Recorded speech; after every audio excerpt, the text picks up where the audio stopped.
nesse meio, entre uma comunidade e outra, as pessoas, delinquentes, se apresentam às empresas, elas são extorquidas a pagar R$50 mil, dependendo, R$30 mil por mês, para continuarem tendo a sua atividade. Vai existir uma ou outra que durante um período vai aceitar, mas nem todas... Enquanto ela se organiza para sair dali. Exatamente. Estou desde 5 horas da manhã na minha unidade, fazendo um briefing com os policiais, preparando, estou há uma semana preparando essa operação. O meu comandante intermediário sabia, o chefe do Estado-Maior sabia e o senhor sabia também. Agora, eu sou exonerado? Qual é a sua responsabilidade? Nessa época, nós não tínhamos ruas com barricadas, nós não tínhamos extorsões a comerciantes, a industriais. Nós colocamos novamente os delinquentes que estavam querendo já se ensaiar dentro das suas tocas e nós tivemos ali um período de muita tranquilidade. O vagabundo não queria se confrontar com o policial. Não tinha essa manifestação, essa motivação que se tem hoje. Nós vamos nos surpreender. As pessoas não imaginam que essas quadrilhas, que não são mais só de traficantes, na minha mais recente consideração, são terroristas, porque eles submetem aquelas pessoas ao terror.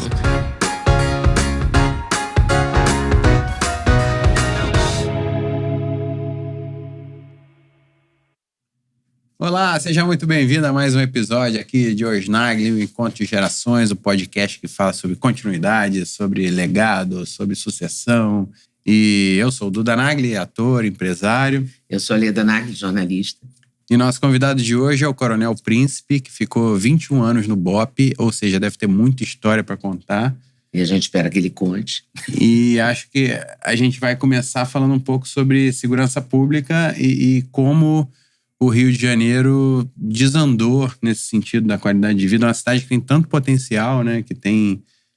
já foi capital do Brasil, do Império. Já teve uma vida cultural... Uma história tão linda, né? Incrível.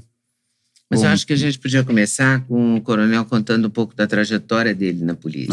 E sim. como é que ele... Porque o Rio mudou enquanto essa trajetória foi vivida, né? Eu suponho que quando você começou... Vou chamar de você, porque eu devo ser mais velha que você mesmo. Tem essa prerrogativa. Na verdade, o Rio mudou enquanto você caminhava na polícia. Infelizmente, né? Infelizmente, claro. E por que você escolheu a polícia para ser policial? Bem, boa noite a todos, Leda, Duda e os nossos brasileiros que nos assistem. Isso era uma vontade do meu pai. Os meus avós, paterno e materno, eram oficiais.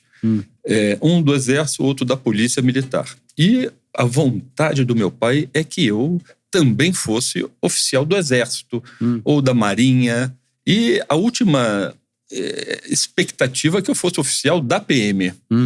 E eu fiz, quando eu era adolescente, prova para as diversas forças. Mas por incrível que pareça, eu não conseguia o resultado que eu precisava. Num determinado momento, lá com os meus 17 para 18 anos, um primo meu, que já era oficial da polícia, e eu digo primo por consideração, porque se casou com uma prima, ele, contando as histórias, aí os adolescentes gostam dessa história de polícia e ladrão, né? Generalizando assim. E ele começou a contar como era a academia de formação de oficiais da Polícia Militar.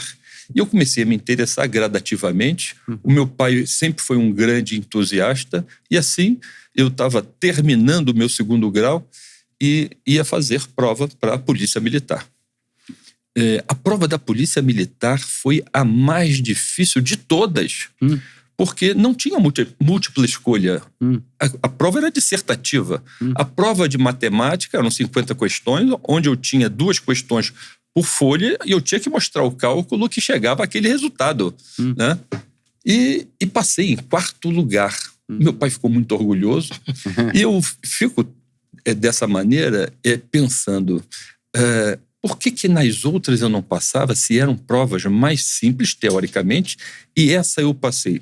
Talvez tenha sido isso, na minha crença, a minha missão de, aqui no Rio de Janeiro, durante um determinado período, estar experimentando talvez uma vivência nova de uma coisa que eu já tinha muita habilidade para fazer.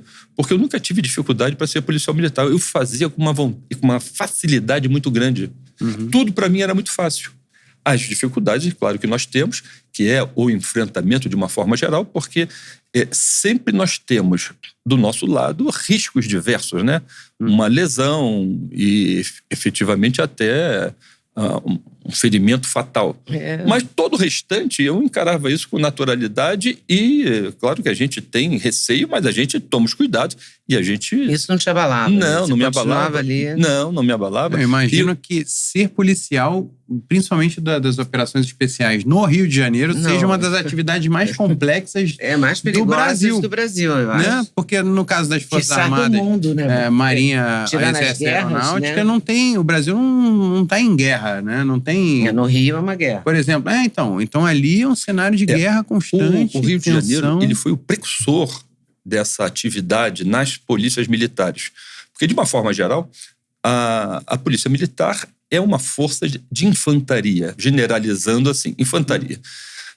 Entretanto, a atividade do batalhão de operações especiais, ele foge àquela característica clássica de polícia, onde nós vamos ter, no mundo inteiro, aquele policiamento de rádio-patrulha, policiamento com cães, policiamento a cavalo, policiamento com cabine, policiamento a pé. No mundo inteiro tem isso. Mas operações especiais aos moldes que se pratica aqui, você não tem em todo mundo. Você vai ter outras forças. Na América do Norte, polícia.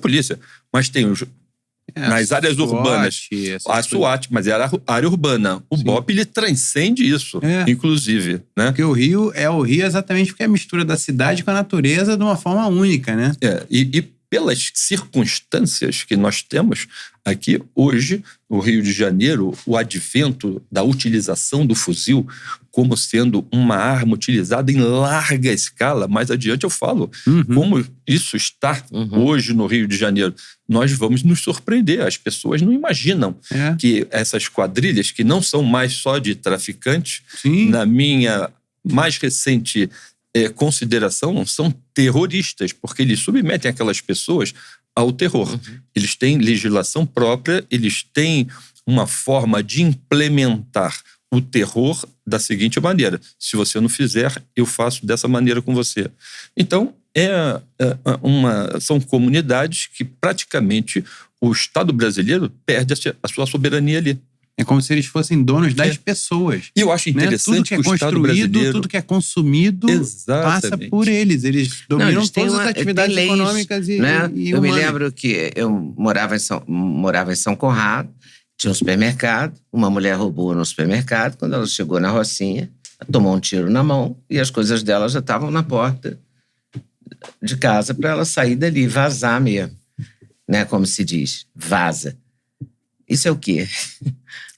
Isso é domínio total. Né? Mas isso é aquele criminoso romântico. Ainda eram os românticos, eram filhos da comunidade. Se a gente pode falar dessa maneira, né? O criminoso romântico, mas deu um tiro na mão, é o criminoso romântico? Sim, porque ele mais ou menos estava querendo passar a seguinte mensagem: embora nós tenhamos nossos problemas aqui, nós não queremos chamar a atenção do Estado ou da polícia. Aqui na comunidade não tem roubo, não tem furto. Quem fizer vai se submeter às nossas regras. Então, era esse modelo. Mas até hoje é assim. Esse tipo há um tempo atrás... O que mudou é que o traficante não é mais da comunidade. Não é mais da comunidade. Então, mas não tem mais o romantismo. Eles podem estabelecer isso ou não de acordo com a política num determinado momento. Hoje, se for praticado um roubo, por exemplo, na saída da Rocinha, retirando um carro daquela via que é a Lagoa Barra e levando pela Estrada da Gávea para a Rua 1, eles vão fazer, se eles precisarem. Não tem esse problema não com eles. Não tem mais isso. Não tem mais isso. É por causa do seguinte: eles estão muito mais audaciosos e há uma áurea de proteção. Sim, há uma ordem do STF para não subir no morro. Eu vou falar então, olha só. Do ministro Fachin. Isso. É a ordem DPF. dele. uma ordem dada por uma pessoa, na minha opinião, inconsequente e que não tinha condições de dar aquela ordem. Eu vou falar sobre isso daqui a pouco. Então, eu vou dizer o seguinte, eu servi na Polícia Militar por 34 anos. Depois que eu me formei, fui servir no 22º Batalhão, pouco tempo. Aí, numa operação que nós estávamos fazendo numa determinada comunidade, que eu era, assim... eu gostava da atividade policial. E desde cedo eu me lançava às operações, até porque eu vinha cumprindo missões da unidade. Aí, numa operação que, na época, o NUCOI, que era uma unidade que precedeu o BOPE, o comandante me viu, gostou e me convidou para ir para a unidade. Bom, lá eu fui, cheguei lá em 84 e fiquei até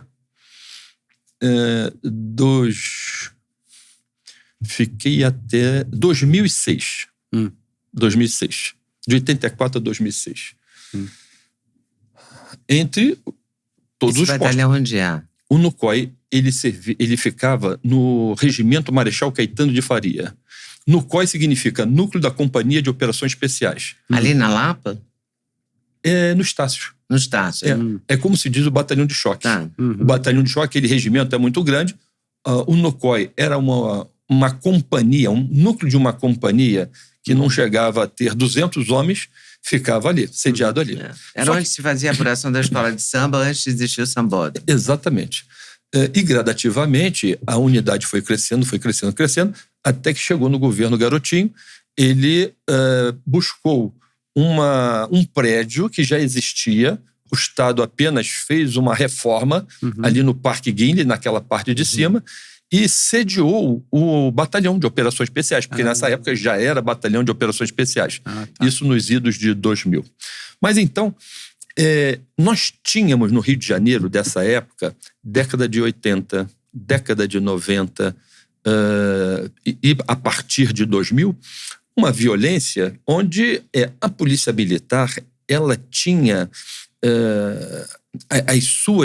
nas suas rotinas uma atenção específica a ponto de não deixar, como se diz na boa gíria, o mato crescer.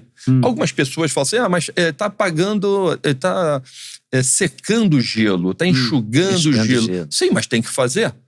Até nós termos uma outra solução, até essas pessoas decidirem buscar um emprego decente e não traficarem e não praticarem mais crimes contra a sociedade, nós temos que praticar. Se essa for a missão, faremos. O que não pode é deixar de fazer, como mais recentemente aconteceu. Então, naquela época, nós tínhamos o delinquente romântico, que ele não permitia que praticasse roubo próximo da sua comunidade, para não chamar atenção. Também como uma forma de propaganda, né? Isso. O delinquente era da própria comunidade, como se fosse cria. Hoje, inclusive, eles utilizam também essa expressão cria. Você cria, ou cria. Quer dizer, nascido e criado ali naquela comunidade. Isso, depois dos idos de 2000, mudou um pouco. Porque começaram a buscar mais território e, nessa época, ainda o tráfico de drogas era a única atividade dos traficantes. Vender drogas nas suas mais diversas modalidades. E para você ter mais receita, você tem que ocupar outras comunidades, ou então outras comunidades de interesse, como, por exemplo, a Rocinha foi Comando Vermelho. Aí, eu até era comandante do BOPE nessa época, e nós fizemos muitas operações, chegou ao ponto que nós acabamos com o Comando Vermelho na Rocinha.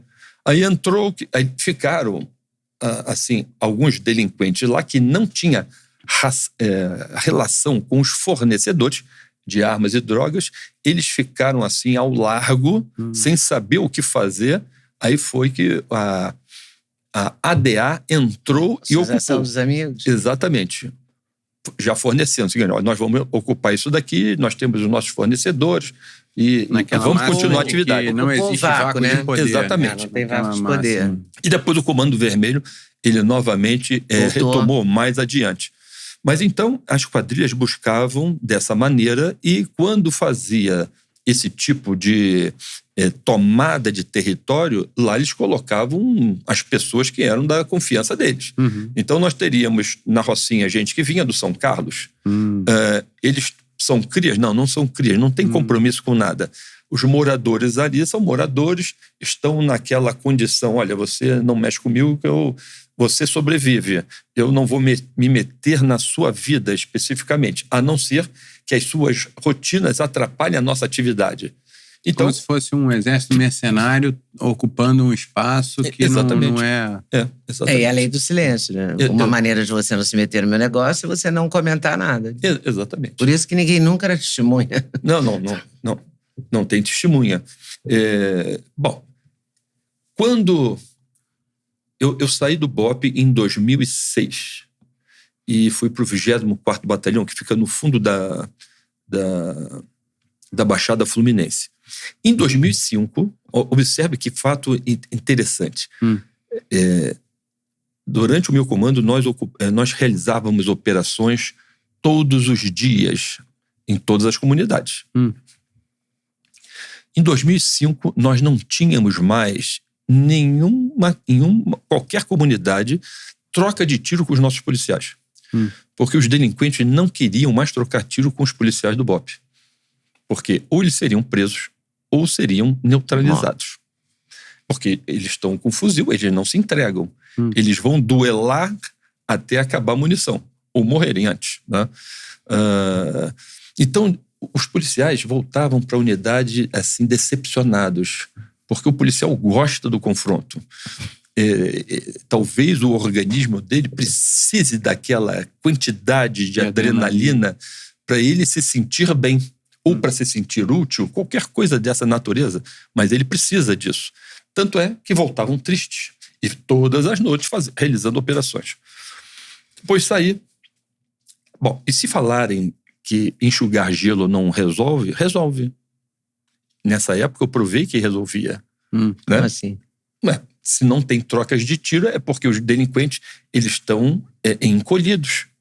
Eles não querem se lançar ao confronto. Eles não estão querendo levantar a bandeira para não serem detectados, para não serem presos, para não chamar a atenção da polícia. Que essa é uma questão assim, do armamento ostensivo, né? Dos fuzis estarem circulando de forma ostensiva dentro das comunidades. Um outro momento também no governo do general, no governo Marcelo Alencar, o secretário de Segurança foi o general Cerqueira, do Exército. Foi instituída uma gratificação que a mídia chamou de faroeste, mas não era gratificação faroeste, era uma gratificação em razão das ocorrências bem resolvidas ou ocorrências de vulto que os policiais conseguissem empreender. Então, eles tinham uma gratificação de 20% do salário, 50%, 100%, 150%, e ela era cumulativa. Nessa época, isso foi muito importante, porque a PM ela teve uma redução de efetivo grande. Ela estava com 28 mil homens apenas, em razão de diversas políticas do governo do Estado. A PM sempre perdeu 1.000 homens por ano, em diversas situações, passam para inatividade por tempo de serviço. Se aposentam naturalmente nessas condições ou se ferem em serviço e ficam lesionados, cadeirantes, ou morrem, ou a PM exclui, porque a PM também exclui muita gente. Então, a conta mais ou menos é essa. 1.000 homens por ano a PM perde. Muito, né? Foi perdendo, até chegar a 28 mil. E deve ter quanto? Hoje, o ideal qual seria? Nós tivemos, ainda no governo... antes do Pezão, foi... Foi Sérgio Cabral? Sérgio Cabral. 53 mil homens. Nossa, para 28 mil, uma redução brutal. Não, mas 28 mil foi lá atrás no governo Marcelo Alencar. Né? Marcelo trabalhou contra a PM? Não trabalhou contra, mas não teve, em razão do salário não ser atraente, talvez não tivesse interesse no público, de uma forma geral, entrar na Polícia Militar. E ela perdendo 1.000 homens por ano, aí veio a gratificação faroeste. Ah, a PM com 28 mil homens. Criou uma nova mecanismo de incentivo. Mecanismo de motivação. Uhum. Ela conseguiu superar essa sua deficiência com um efetivo existente. Nós colocamos novamente os delinquentes que estavam querendo já se ensaiar dentro das suas tocas e nós tivemos ali um período de muita tranquilidade. O vagabundo não queria se confrontar com o policial. Uhum. Não tinha essa manifestação, essa motivação que se tem hoje. Uhum. Então, esse foi um outro exemplo que eu digo que foi uma experiência bem adotada pela administração da época. Bem, quando eu passei para a inatividade, em 2010, a Polícia Militar fazia conta de 750 comunidades, mais ou menos, no Rio de Janeiro. 750 comunidades? Na região metropolitana. Caramba, hein? Mas você dava conta disso. Aos trancos e barrancos, mas você dava conta disso. Na minha opinião, o projeto UPP do governador à época e do secretário de Segurança, ele teria tudo para dar certo. Porque a UPP não era uma novidade. Isso já existia, como quando eu entrei na Polícia Militar, era um destacamento de policiamento ostensivo. Depois teve outros nomes. E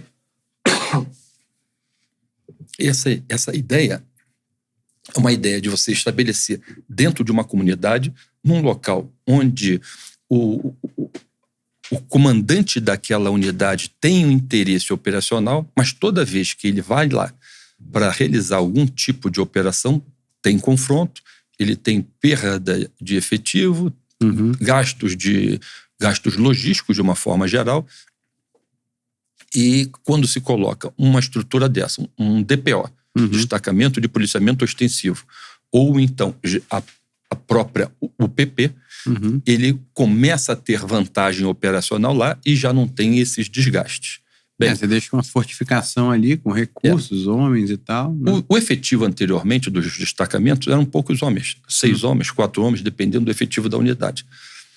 Quando se transformou em UPP, nessa nova filosofia, o efetivo já era grande. Todo o recrutamento da Polícia Militar ia todo para as UPPs. E era uma forma de nós termos o controle a partir daí nessas comunidades. Só que, como o governador não queria demonstrar que o projeto era tão importante, tão significativo, que não tinha confronto, que era uma falácia, que ele orientava não ter confronto. Tá. O secretário de Segurança era um gaúcho, não é? Era o... Eu esqueci o nome dele. Beltrame. Entrevistei tantas vezes ele, Beltrame.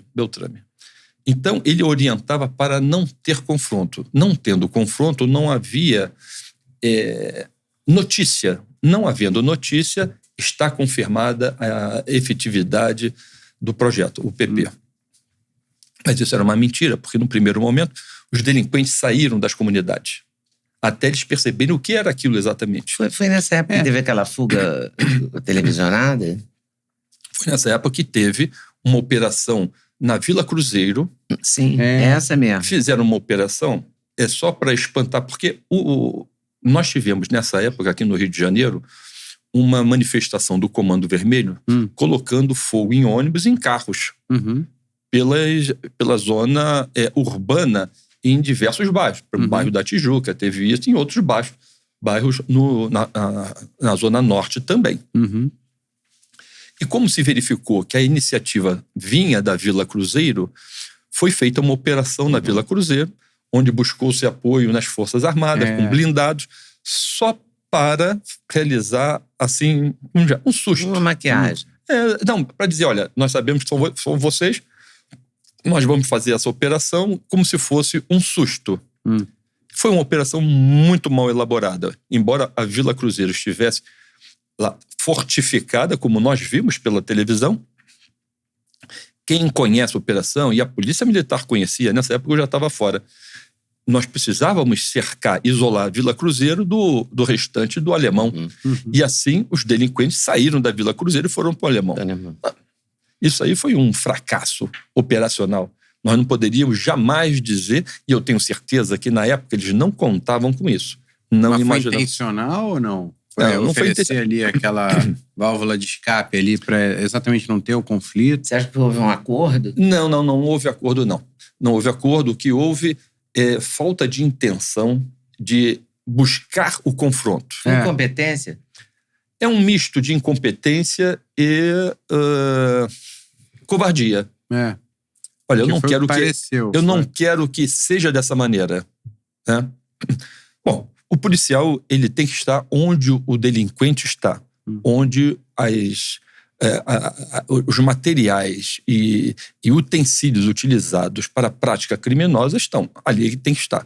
Então, a Vila Cruzeiro, nesse momento, ela representava um braço forte do Comando Vermelho, tanto é que era a Vila Cruzeiro que estava dando a ordem para essas manifestações. No asfalto.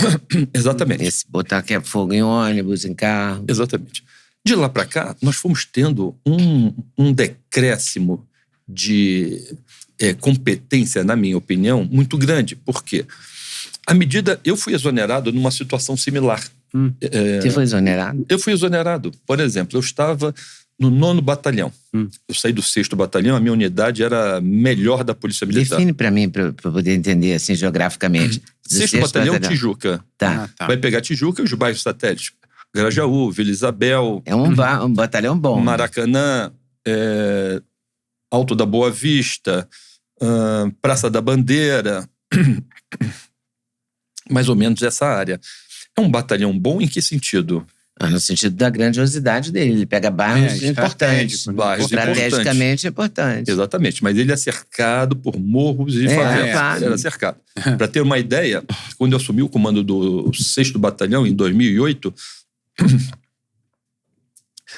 o Alto da Boa Vista tinha 17 roubos à residência. Ou naquela modalidade de um carro fechar o outro no meio da rua e praticar o assalto, 17 por mês. 17 por mês. Para a área do 6º Batalhão, isso era pouco. Mas acontecia, 17 no Alto da Boa Vista. Em 3 meses, mais ou menos, é esse tempo que um comandante precisa para poder ter a noção da sua área, identificar o que ele tem pela frente e quais são as ferramentas que serão utilizadas. Bem como a sua equipe também. Porque muitas das vezes bolar a equipe a estratégia. Em 3 meses, nós não tínhamos mais nenhum roubo à residência e no Alto da Boa Vista. Era 0. Eles ficaram bonzinhos? Não. Nós prendemos todos. Nós prendemos todos. O 6º Batalhão, em 2008, 2009, era a unidade que estava com o melhor ranking operacional da Polícia Militar em número de flagrantes, e nós não estávamos pontuando apenas os crimes que aconteciam no asfalto. Nessa época, a Secretaria de Segurança tinha 4 tipos de delito que ela tinha como prioridade de atendimento para fins de avaliação das unidades. Eu havia definido 8 para o 6º Batalhão. Controlar 4 é muito mais fácil do que controlar 8.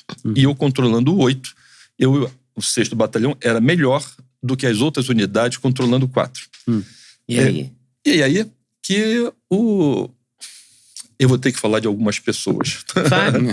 A Adapta é o maior ecossistema de inteligência artificial generativa do Brasil, reunindo numa única plataforma ferramentas poderosas, cursos práticos e conteúdos atualizados para profissionais e empresas que buscam se destacar no mundo digital.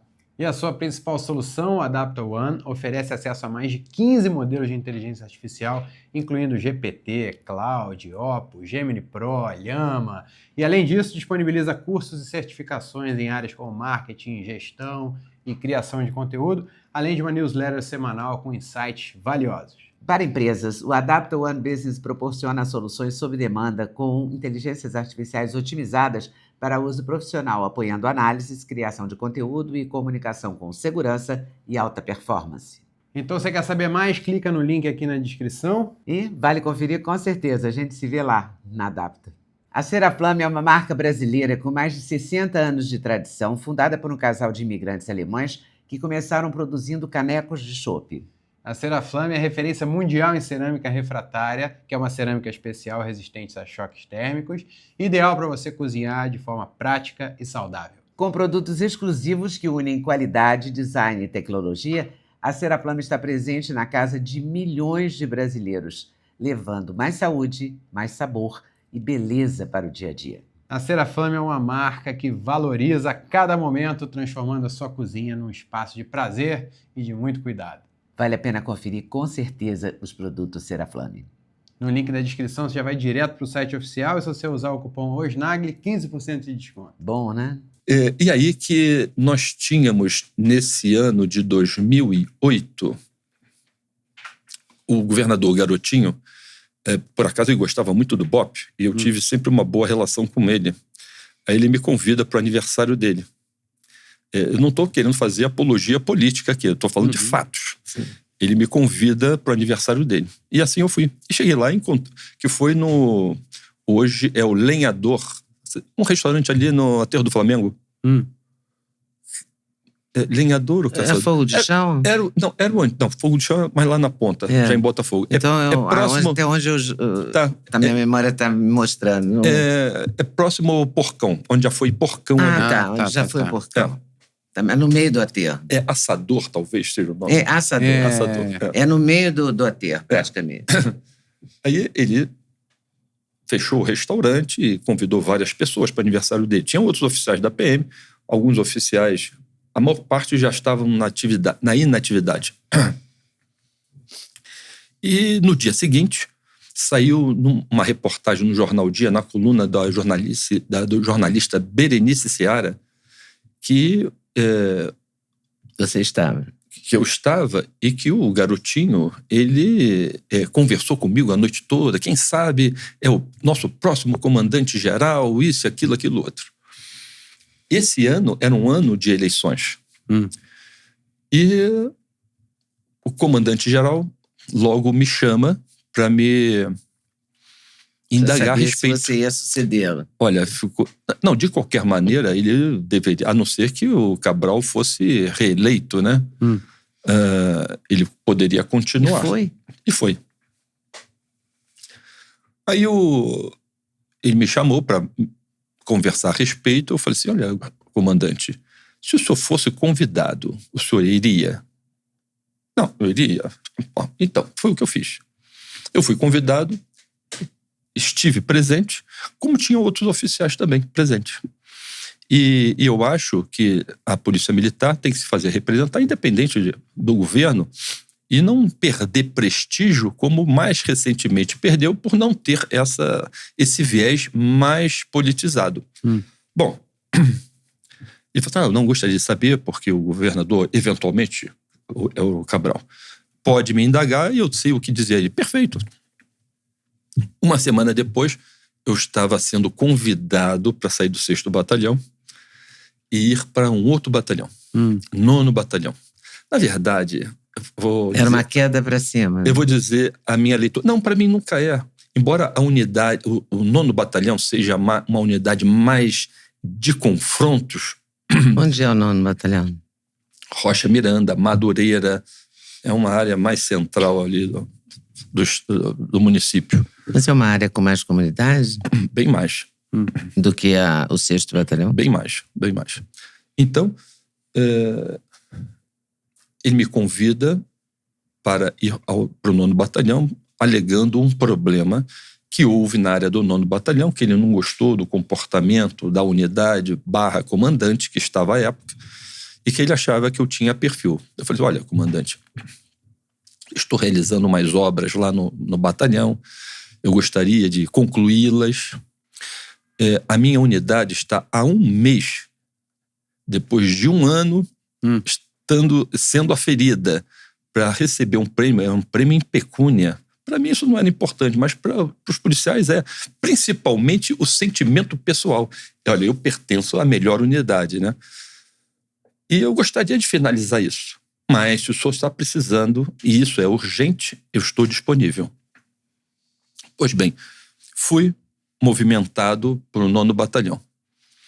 E não ganhou o prêmio. E a unidade perdeu. Eu falei para o comandante que me sucedeu, olha, se você quiser, não mexa em nada. Depois você mexe. Não mexe em nada, deixa como está, porque você vai ganhar o prêmio. Aí, e como... Ele mexeu? Mexeu. Tanto é que o batalhão perdeu. E não mexer não significa que o policiamento está estático, não. Pelo contrário. É na filosofia. Na dinâmica, né? Na filosofia. Estava todo mundo empenhado naquilo. Todo mundo empenhado. Ele estragou isso.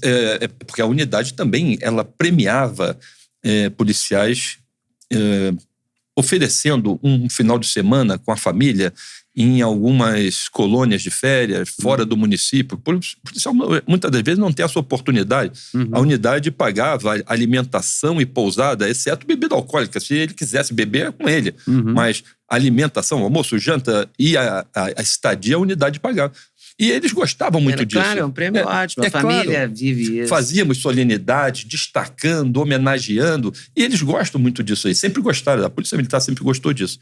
Bem, fui para o 9º Batalhão. Cheguei lá no 9º Batalhão, uma unidade complexa. A área de operação, a área de policiamento do 9º Batalhão, com muitas conflagrações, muitos roubos. Internas?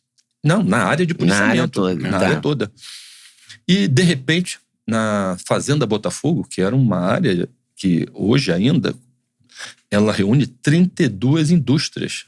Uma área nova. 32 indústrias. Já teve mais. Mas era uma zona industrial. Um determinado industrial percorrendo uma determinada via que circunda o Morro da Pedreira. Ele foi atacado por delinquentes que fizeram disparos, mandando ele parar o carro. Ele, por alguma razão, ou reflexo ou falta de reflexo, não parou o carro. E um desses tiros acertou o filho dele. Felizmente não matou a criança, mas feriu. Aí, eu estou chegando na unidade há 2 semanas, vejo uma situação como essa e verifico que aquele camarada era um industrial e todo dia ele tem que passar por ali, como outros também. Ele falou o seguinte, olha, eu vou desmontar minha indústria e vou para São Paulo. E quando isso acontece, o 1º, o 2º, o 3º, o 4º, o 40º, nós perdemos receita aqui. Claro, com certeza. Depois eu vou falar sobre a minha preocupação nesse sentido. Eu falei com o meu comandante intermediário, preparamos uma operação. Eu não tinha todos os recursos logísticos e recursos humanos para poder fazer uma operação em 4 comunidades que eram próximas, que demandavam esses tipos de roubo. Roubo a motoristas nessas situações. Realizamos a operação. Nessa época, o secretário de Segurança, ele estava fora do Rio de Janeiro, mas o subsecretário Beltrame estava fora. Mas ele me ligou depois para poder agradecer pela operação e o resultado da operação.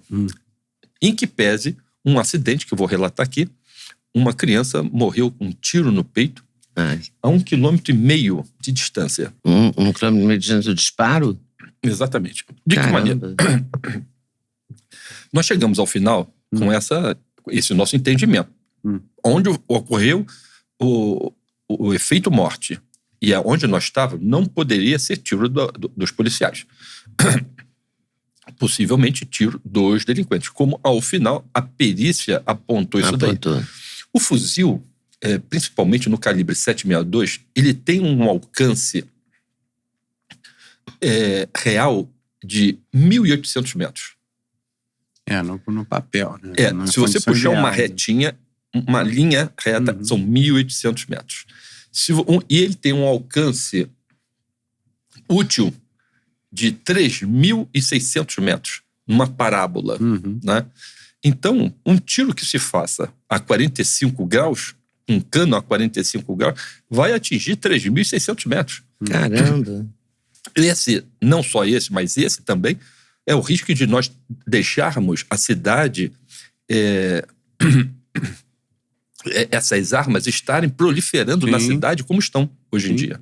Bem, o Globo fez isso essa semana, mostrou Na isso. Rocinha? Na Rocinha tem 1.400, 1.700 fuzis. 1.500 que eles falam. É um negócio absurdo. Acabei Eu de vou ler isso. fazer uma conta daqui a pouco e vocês vão achar mais absurdo ainda. Eu não vou considerar 1.500 fuzis, não. Tá. Eu vou reduzir esses 1.500 para 50 apenas. Vocês vão achar um absurdo.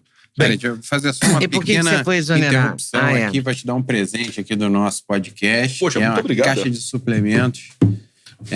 Coenzima Q10, creatina, magnésio, um monte de Dr. First. suplementos aí pra Dr. você. First, pra manter aí tua energia. Vou tomar todos juntos. Eu tomo todos juntos também, a tarde de manhã. Para potencializar. à tarde, Eu também tomo todos juntos. porque pós-treino, pré-treino. Eu acho que eu vou esquecer, eu tomo tudo junto. Eu também, porque é a arte do possível, Bom, né? se um é bom, imagina 3. Ou mais. Tem muito mais. E aí, lembrando a vocês que tem o QR Code aqui na tela, ou tem o link na descrição. Você entra no site oficial da Doctors First, sempre tem Eu vou promoções guardar lá. aqui, depois eu levo. Maravilha. Não, pessoal, Pode tira deixar aqui, que guarda no pra final você. a gente te entrega E na aí, saída. aí você clica no link, vai parar no site. E além das promoções que estiverem rolando no site oficial da Doctors First, mais 5% de desconto com o cupom LEDA5. Ou Duda, sim. Você pode escolher. Mas voltando aí, você aqui. foi exonerado por quê, então? Por causa dessa morte Quando eu desse soube garoto? da ocorrência, eu fui na escola e vi efetivamente o disparo que vinha de cima para baixo. Ele furou uma janela em cima e desceu no centro da sala de aula e acertou uma criança. Ele estava na claro sala que de aula. Claro que a gente fica, porque eu sou pai também, a gente fica indignado com esse negócio. Mas, infelizmente, essa é uma das ocorrências que nós temos todos os dias na nossa cidade. Porque tem os fuzis, não porque tem a operação. Porque na semana anterior, uma pessoa foi ferida numa situação similar num ponto de ônibus. E não se deu tanta notícia porque não era uma criança, era um homem.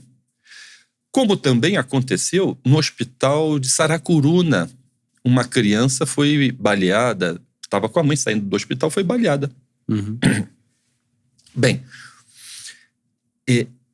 o comandante, na minha opinião, o comandante-geral naquela época, ele queria emplacar um outro oficial para sucedê-lo, porque eu acho que ele não estava com muita disposição para continuar o comando, não.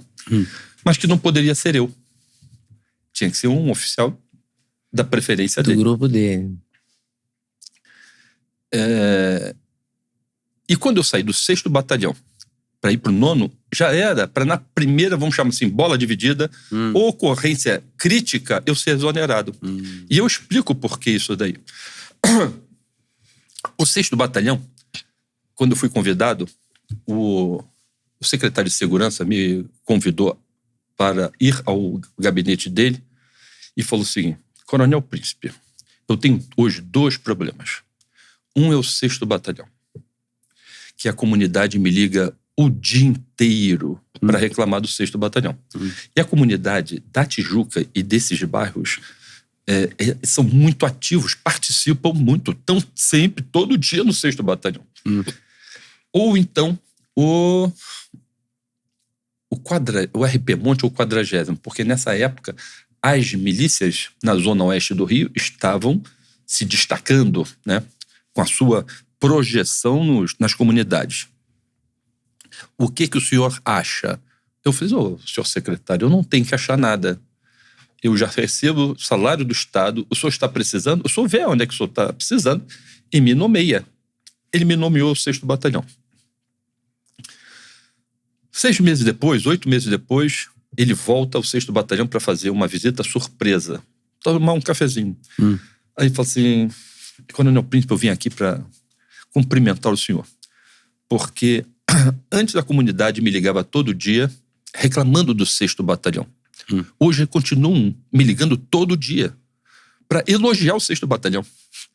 Então eu já tenho prazer em receber essas ligações e venho aqui para poder testemunhar qual é o sentimento que a comunidade tem do 6º Batalhão. Incêndio apagado. É claro. Bom, aí fui para o 9º e lá 3 meses eu fui exonerado. em razão dessa ocorrência. Na verdade, uma resposta, entre aspas, à comunidade e à imprensa. Exatamente. Sobre a morte da criança. O comandante-geral saberia muito bem administrar isso daí, porque eu vou citar 3 fatos. O primeiro foi uma operação do BOPE no Andarei, Morro do Andarei. O BOPE fez uma operação pela manhã, iniciando os primeiros raios solares. Um policial viu um morador em cima de uma laje com uma furadeira. E achou que era uma metralhadora. Na época, essa ocorrência foi muito difundida. E uma furadeira grande, eu tenho uma, ela parece uma submetralhadora. O policial fez um tiro, puf, neutralizou o morador. Foi um erro. Mas é um erro que a gente precisa administrar. Esse garoto que levou um tiro no peito também no hospital de Saracuruna, estava com a mãe. E eu falei pro comandante-geral, eu não vi o senhor exonerar o comandante do BOPE. Eu não vi o senhor exonerar o comandante do 15º Batalhão. E uma outra ocorrência também, que eu não estou lembrando agora, similar a essa, eu apresentei a ele. Por que exonerar a mim? É claro que essa cadeira não é minha. Eu não estou aqui, isso aqui não é meu, eu vou embora. Mas a questão é o seguinte, qual é o recado que o senhor passa para os seus comandantes? Hoje é sexta-feira. Ontem eu saí da minha unidade 10 horas da noite, onde o chefe do Estado-Maior tinha me ligado para que eu adotasse providências numa determinada comunidade porque tinha ameaça de invasão. Se acontecesse isso lá, hoje ele estaria sendo exonerado ou seria eu?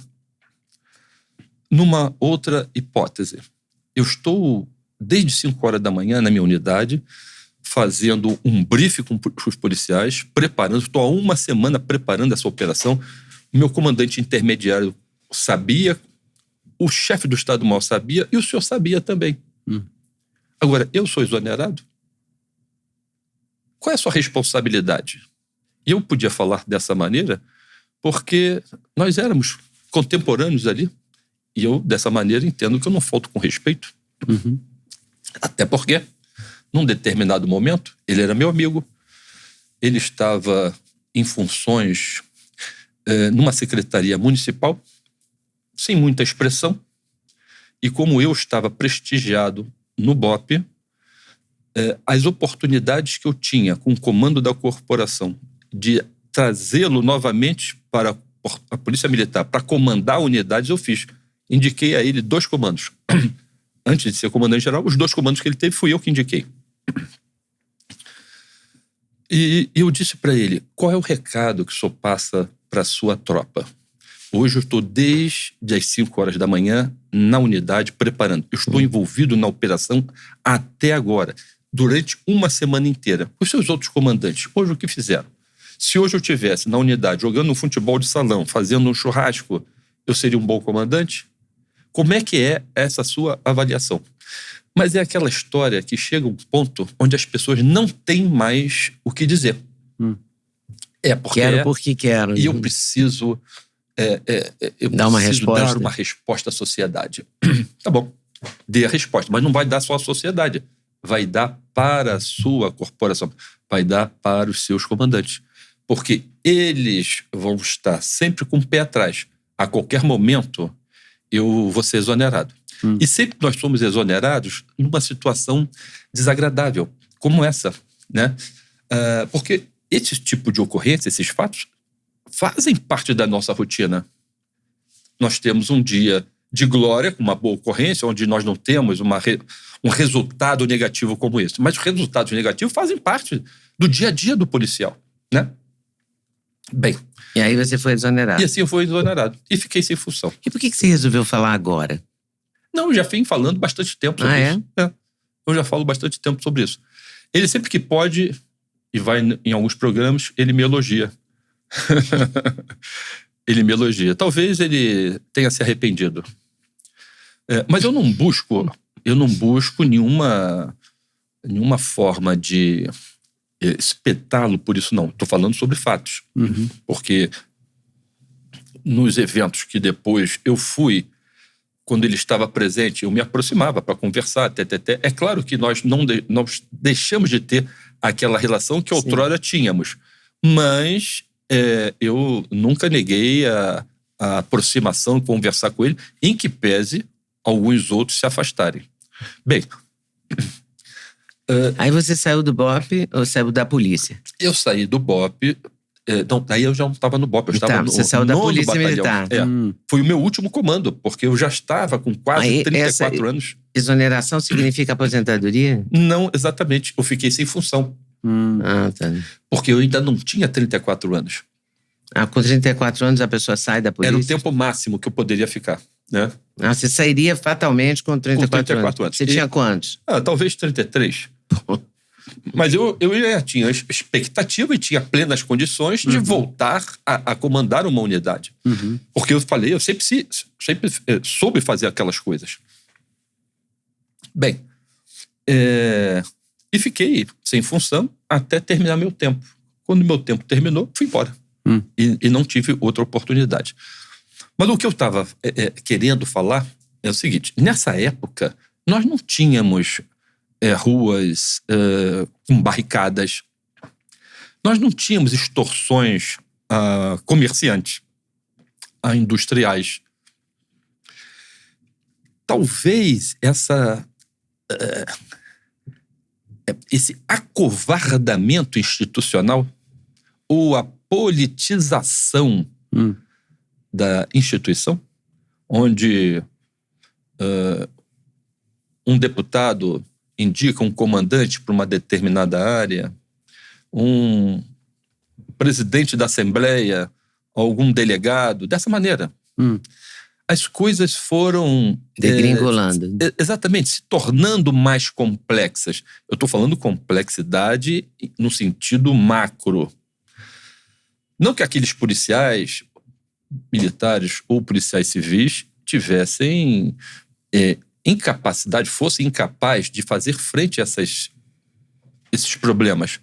Mas talvez tivessem outras intenções, outras prioridades. O fato é que nós passamos, pelo menos eu, deixei de ver muitas ocorrências que outrora eram mais comuns, deixei de ver. Por exemplo, no segundo governo do Sérgio Cabral. O primeiro governo dele, a PM foi muito mais ativa. No segundo governo, muito menos ativa. Parecia até que a PM estava meio boba. E assim sucessivamente. Interrompemos a programação aqui para fazer um chamado. Pedir para você curtir, para você compartilhar esse conteúdo com todo mundo que você conhece, amigos e inimigos. E se inscrevendo também no canal. A plataforma entende que você quer continuar acompanhando esse tipo de conteúdo edificante. Você pode ser membro também do canal. É uma escolha sua, mas que a gente vai gostar muito. No Clube dos Canais tem o membro apoiador, R$ 1,99 por mês. Você dá uma força aqui pra gente continuar fazendo um trabalho sério, de qualidade. Vamos continuar com a entrevista. No segundo governo Cabral, você já não estava mais na ativa. Eu estava saindo. Eu agora já não lembro exatamente qual foi o período do segundo governo dele. Também não lembro. Mas eu já estava sem função. Porque eu saí da corporação. O meu tempo terminou em 2012. Eu saí, o meu último comando foi em 2010. Então ainda era governo Cabral.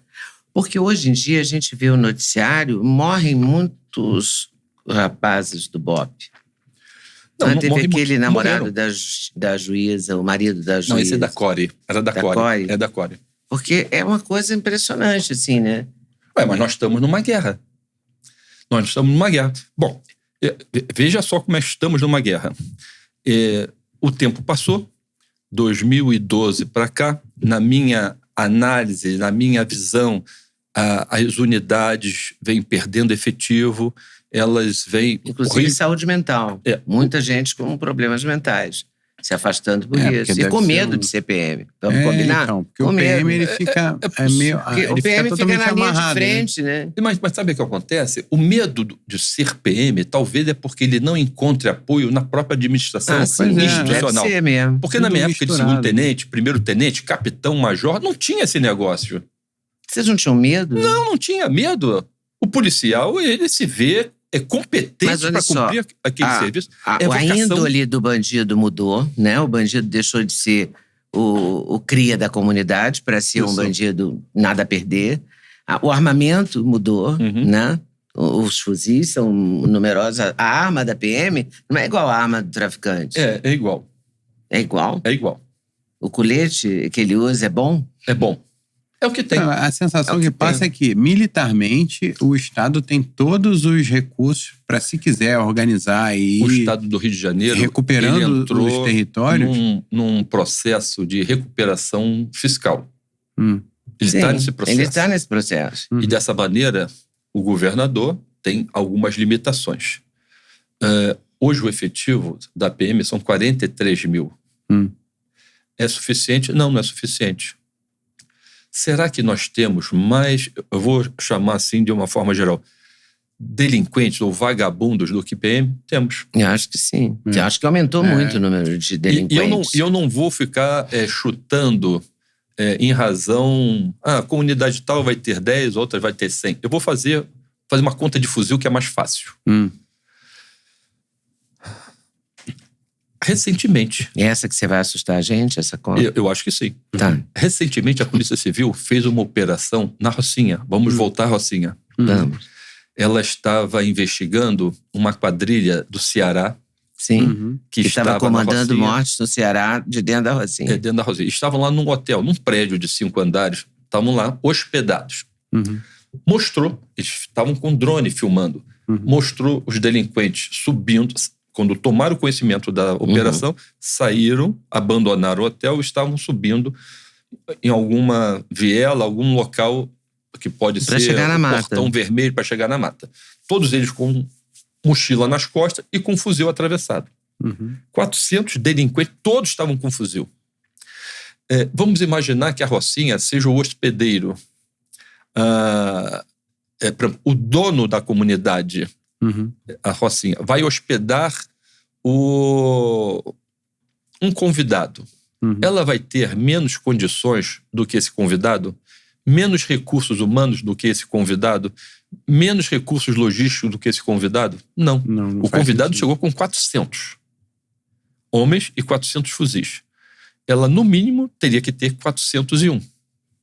Eu julgaria que ela deveria ter 700. Tem que ser muito maior. O Globo vem agora anunciando numa reportagem que ele fez um misto de uma investigação com a Polícia Militar, com a Polícia Civil e outros dados, e chegaram a um número de 1.500 fuzis. Mas só que não existe fuzil encostado em parede. O fuzil tem sempre alguém segurando. Então, ele teria 1.500 homens? Quer dizer, a Rocinha teria 1.500 vagabundos? Por essa lógica, sim. Né? Então, mas vamos supor que a Rocinha não tenha 1.500 fuzis. Vamos imaginar que ela só tenha 50. Quando eu falo isso, as pessoas até têm vontade de dar uma gargalhada. Porque hoje nós não temos mais 750 comunidades. Nós temos 1.500. Mas eu também não faço conta de 1.500, eu vou diminuir um pouquinho. Botar 1.400. Nós temos hoje complexos que antes nós não tínhamos. Porque essas comunidades, como se fosse uma chaga, elas vão crescendo. O controle urbano, o uso do solo não é controlado pelo município.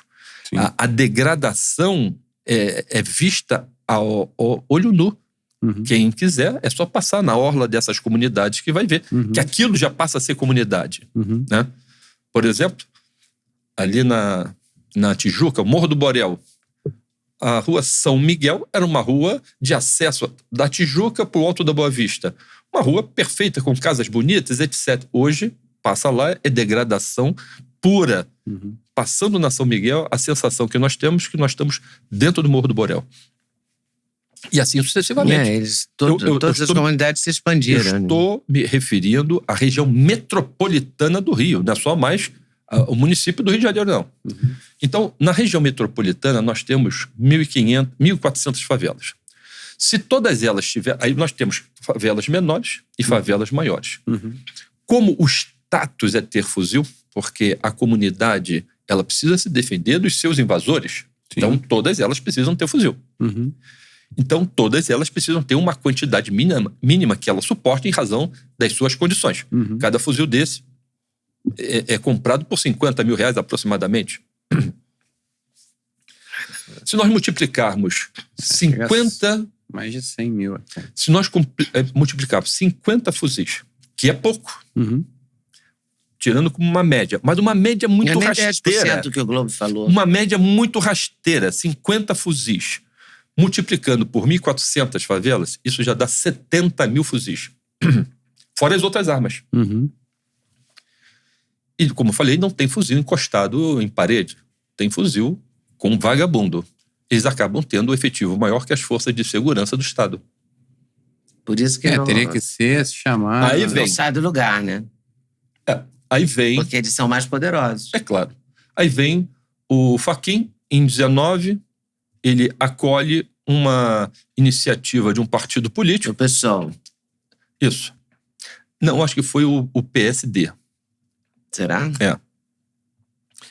E em 2020, ele sanciona aquela ADPF 635. A ADPF restringiu a ação policial nas comunidades, sob uma alegação para defender a vida. E essa alegação é de quem exatamente? Nós mais ou menos estávamos numa época de pandemia. As favelas não tiveram o que teve aqui fora. Eles continuavam na vida deles normal ali dentro. Teve, parece que por um breve momento, né, que as facções decidiram que todo mundo ia ter que fazer isolamento, depois eles viram que não e durou menos de uma semana. Tudo ficou aberto. Né? Não, durou menos. Teve uma época, acho que uma semana, ou menos de uma semana, que era bobagem, que eles fizeram um isolamento, depois eles falaram, não, esse negócio caiu. Aí, bum, acabou, voltou ao normal. Então, imagine uma comunidade com os seus muros, como se fossem burgos. Eles... É como se fossem feudos, né? Feudos. Exatamente. Cidadelas. Estruturas fortificadas cidades ali. Moradas ali. E moradas por uma ideia. Sim. De que não pode passar daquele local porque se constitui já uma grave desobediência. Então, os camaradas que continuaram vendendo as suas drogas, eles não tiveram elementos presos e não tiveram mortos. O que significa isso? Significa que eles gastam dinheiro com uma previdência. Existe uma previdência privada deles. Quem é preso, a estrutura mantém o delinquente preso mantém com dinheiro dentro da prisão, mas mantém a família também aqui. O delinquente morto é até mais fácil. Mantém só a família. Porque já foi morto. Não tem que mais gastar dinheiro com ele. Sim, mas fala-se que os mototáxis são parte dessa, dessa indenização. Qualquer coisa para funcionar. Não, tudo. Eles tem são, que pagar. Eles são incorporadora, eles são. Eles não vão investir na motocicleta. Não interessa isso. Mas eles dizem o seguinte: para circular aqui, qualquer você tem que pagar. Econômica. É uma atividade econômica. Eles têm hoje. O tráfico não é mais a principal atividade econômica há muito tempo. Eles têm hoje, eles ganham recursos com água, com fábrica de gelo. Com gás. Tanto é que as fábricas de gelo estão indo para dentro da comunidade. Água, internet, TV a cabo. Construção civil. Construção civil. Alimentação, com tudo. E não estão mais só na comunidade. E eles são donos das pessoas. Cada pessoa que mora ali é como se fosse uma propriedade, por exemplo, um ativo. Nós tivemos uma reportagem recente sobre a zona norte do Rio. Vicente de Carvalho. Então tinha um morador que fez uma filmagem mostrando que todas as lojas estão fechando. É pizzaria, é banco, comércio de uma forma geral, revendedora de veículos e as barricadas sendo instaladas no asfalto, longe das comunidades. Então essas áreas, entre uma comunidade e outra, já começa a estar degradada por falta de ação do Estado e do município. Eu não atribuo responsabilidade apenas ao governador, não. Ao prefeito, principalmente a ele. Mas eu não tenho a polícia. É só pedir ao governador que ele vai ter que atender nesse aspecto. Você não tem, mas pode ter. Bem, dessa maneira... E esse movimento do governo americano de decretar não, eu esqueci a expressão, mas de considerar o Comando Vermelho e o PCC como organizações terroristas internacionais. Ele teria um objetivo dessa maneira, porque como o Comando Vermelho e o PCC estão se expandindo e já não são estruturas apenas nacionais, eu lembro que quando o Fernandinho Beiramar foi preso, também ele falou sobre a troca de armamento com várias facções internacionais, compra de arma e troca por drogas. Claro. Então, sempre foi Sempre foi. Quando liberaram aquele traficante, o STF liberou o traficante, ele foi... O Marcinho VP? Não, aquele, eu esqueci o nome, André. O André. André do Rap. Uma coisa assim. Ele foi para um país aqui da América Latina. É evidente que isso tem uma ligação, é evidente que é link. Claro. Eles se dão, né? Como a gente fala sobre as pessoas assim, comuns. Eles se dão. Uma coisa curiosa, na época anterior à DPF, os delinquentes eles não eram tão obesos quanto estão agora. Eles ficaram obesos, porque não precisou mais correr. Então eles relaxaram um pouco. Todos que estão sendo presos ou sendo mortos, eu estou vendo os camaradas obesos. Antigamente não, era moleque magérrimo. Você vê as casas que eles moram, né? Quando estouram um lugar, né? Um negócio assim, piscina, como é que chama isso? Aquele negócio que... Hidromassagem. TV de LED, não sei quantas polegadas, e ar-condicionado, tudo. Então, essa DPF 635... Se bem que ar-condicionado a favela inteira tem, a Rocinha toda tem. Mas o Beltrame me disse uma vez, numa entrevista, ou depois da entrevista, acho que foi depois, ele foi correr, lembra que ele inventou uma prova de correr, uma corrida lá na comunidade? Foi no... Na Rocinha. Não. Foi no Complexo do Alemão. Não, mas ele correu na Rocinha também. Porque ele me disse que quando ele correu, ele olhou para baixo, ele viu uma cidade subterrânea, sabe? E ele ficou muito impressionado, porque isso ele nunca tinha visto. Ele olhou para baixo, e é verdade, porque a Rocinha faz isso, ela tem o maior índice de tuberculose do Brasil. Porque é absolutamente... Não entra luz, como é que chama não isso? Entra insalubre. Insalubre. É totalmente insalubre. As vielas são estreitas, a comunidade cresceu para baixo não bate as pessoas moram acumuladas. O sol vai bater, muitas das vezes, durante 20 minutos dentro de um beco. Porque os barracos, eles geram estrutura para prédios. Sim. Então não temos mais aquele barraco... simples. Sim, o barraco diziam, antigamente o nome favela vinha do tipo de construção, né? Que era madeira. A favela era um tipo de madeira. Agora é tudo edifício, era uma vegetação que tinha no morro... não era um tipo de... Aquele morro da Central, que foi onde começou tudo. Central, foi onde começou a favela. Como se fosse uma madeira, era uma vegetação. Um tapume, que chamava favela. Não. Era uma vegetação. Característica daquela comunidade ali na Central, que era Providência. Morro da Providência. Ali começou a favela no Rio de Janeiro. Bem, então, de uma forma geral, o que eu vejo, com essa expansão, nós temos atividade econômica, mas a atividade econômica paga imposto? Não paga. Não paga imposto. Isso, o governo que gosta tanto de imposto não se preocupa com isso, As outras empresas... Não. As outras empresas... Ele se preocupa em taxar tanta coisa e não taxa essas coisas. A indústria, segundo setor, em razão do aumento dessas estruturas nas zonas urbanizadas, as vias de acesso elas acabam se reduzindo. Então, uma determinada indústria, para receber insumos e para promover a evacuação do seu produto, já tem mais restrições. Limitação. Então, eles estão saindo também por essa razão de dentro do município. O Rio já tem essa coisa também da geografia, né? Que é montanha de um lado e mar do outro. Mas, por outro lado, vem essas extorsões que eles sofrem. Com certeza. Eu tive conversando na semana retrasada com o presidente da Associação das Indústrias da Fazenda Botafogo. Quando ele me procurou, eu perguntei a ele, ainda existe? Ele falou assim, olha, existe 32 indústrias ainda, e indústrias pesadas, que são responsáveis tem isso no Rio. por 35% do recolhimento de ISS do município. Mas nós estamos sendo extorquidos. Os nossos colaboradores estão sendo assaltados naquela região. Nós estamos tendo dificuldade de encontrar mão de obra qualificada, porque a mão de obra qualificada já não quer vir até a Fazenda Botafogo para trabalhar. Vai para outros estados, vai para São Paulo, vai para isso, vai para aquilo. Então nós já temos o segundo setor sendo atingido. Ou as indústrias estão saindo por essa razão, ou estão sendo extorquidas. De alguma forma, em algum momento, vão fechar. O terceiro setor, o serviço e comércio, estão sendo extorquidos. As empresas estão sendo extorquidas.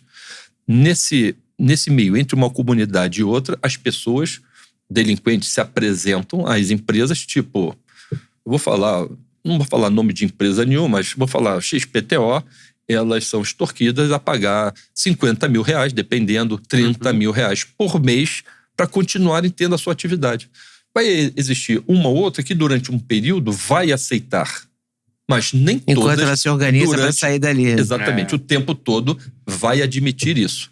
Então, se nós começamos a perder receita, o Estado, em algum momento, ele vai desequilibrar. Principalmente que o município é a locomotiva econômica do Estado. Então, isso desequilibrado, nós vamos gerar... Eu tenho preocupações, porque eu recebo proventos do Estado.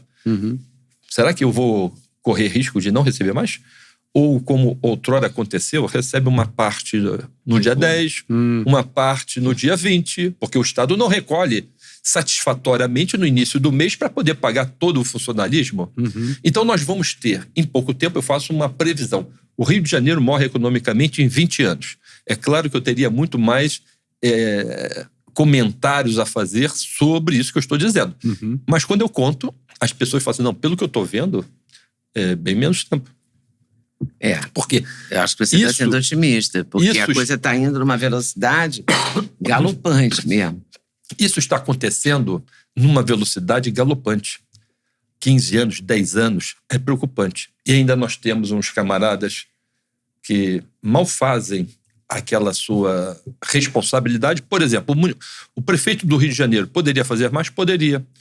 Pelo município adentro, principalmente na região norte, podando árvores, iluminação pública, buscando apoio com a polícia militar para retirar estas barricadas das zonas urbanizadas. Recentemente eu tive um comentário de um conhecido que foi um policial, que foi fazer uma operação na Vila Aliança. Ele falou assim, olha, Fernando, tinha barricada a 1 quilômetro da favela. Que Vila Aliança não é bem uma favela, são casas padronizadas, né? Mais ou menos assim. A 1 quilômetro.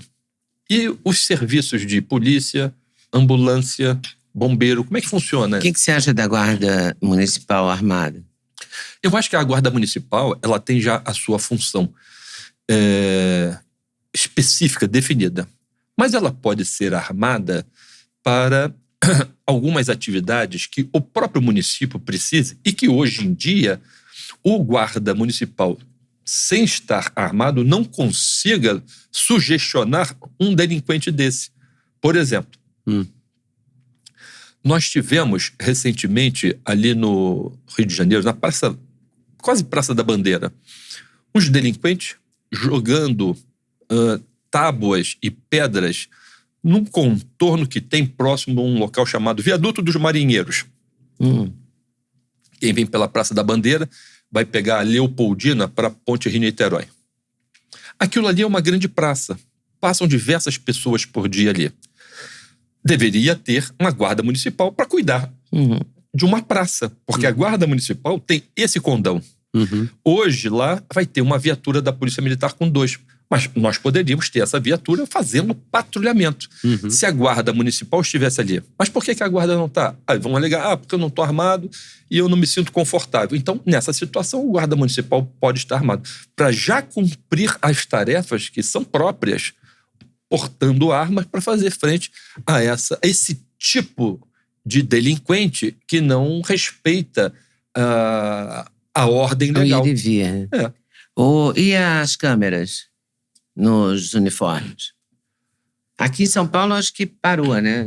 Eu acho que Eu justiça. diria o seguinte, as câmeras no uniforme, elas são boas e ruins. Por exemplo, durante uma ocorrência qualquer, eu estou demonstrando, de uma forma geral, a minha conduta.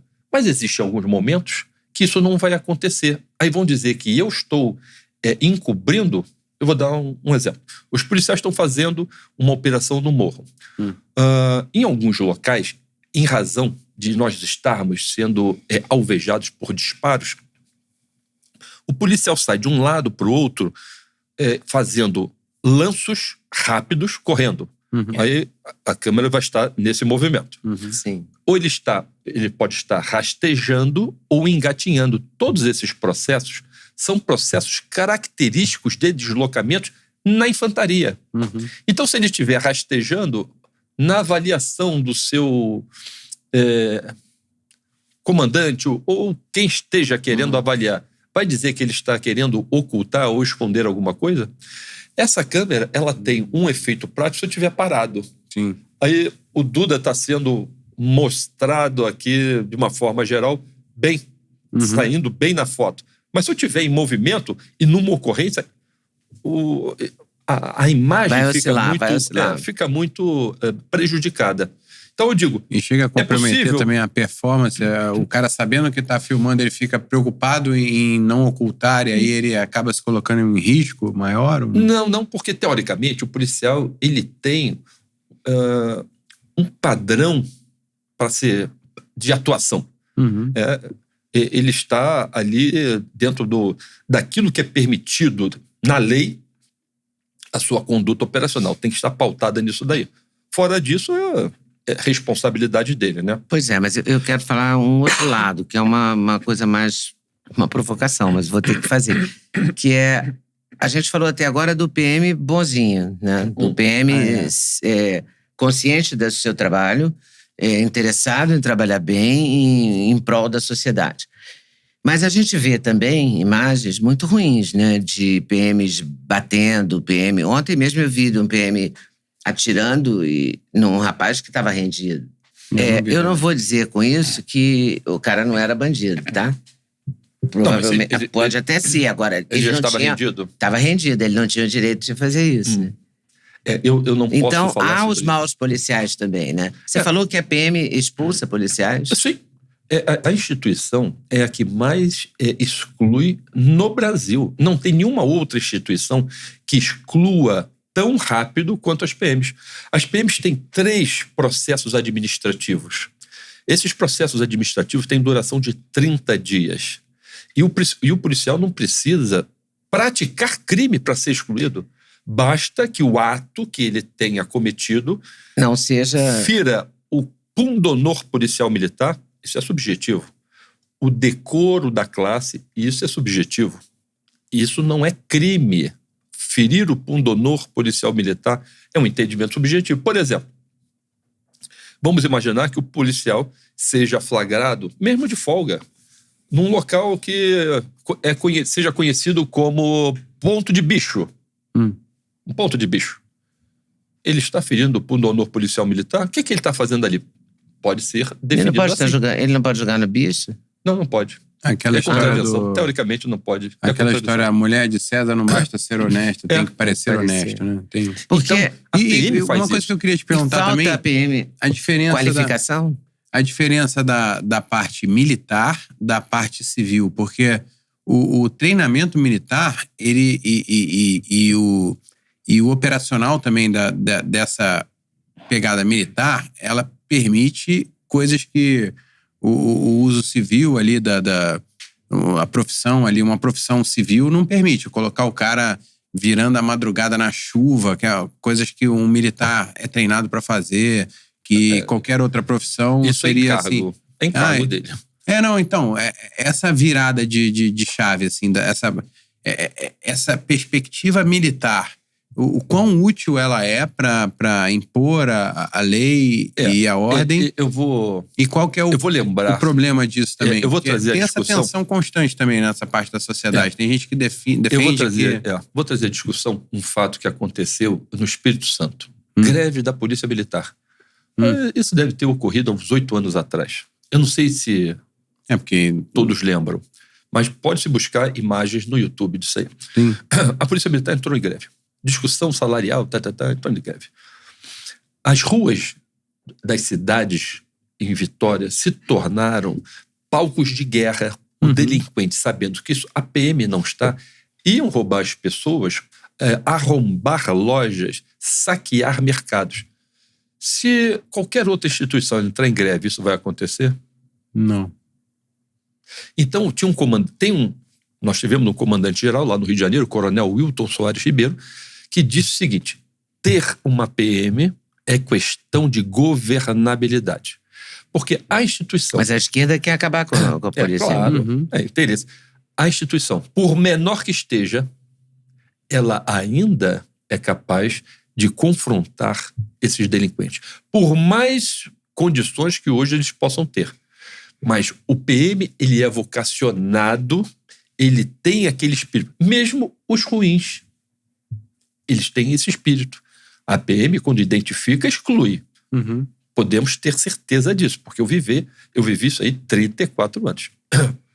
Porque a PM precisa também de mais qualificação também. Porque a Polícia de Minas Gerais, que tinha um nome, eu esqueci agora. Polícia Mineira. Não. Polícia Mineira. Brigada. Não, Polícia Mineira.